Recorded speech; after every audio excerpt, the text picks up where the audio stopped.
Ako po si Kizia, ang primary operator ng DTF machine dito sa Audion 2. Ito po yung DTF3 printer as of September 25. Naka 93 meters na run ako last week. Bihira ito magpahinga. Wala po akong in-house orders. Ito po ang aking daily checklist. Sa consumables namin, nag-consume ako ng isang white, 5 kilo ng powder, at isang film. Dito naman ang stocks at unused. Updated ang inventory reports at as of kanina. Kulang kami ng white at film. Ito po ang aking printer head area, ang capping, ang ground wire, at AVR plug.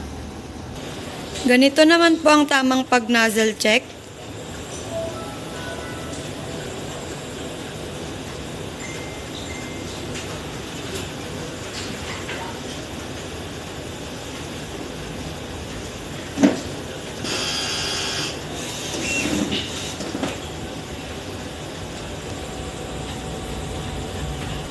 At ang pag-head clean.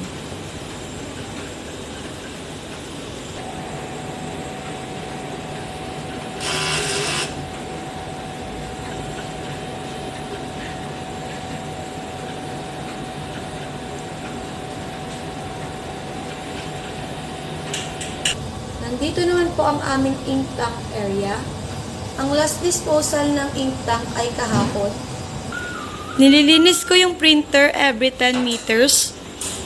Yung AVR ay 3,000 volts. Sa PC, ang hard disk level sa C ay 17.2 gig. Tama lang at 50% use.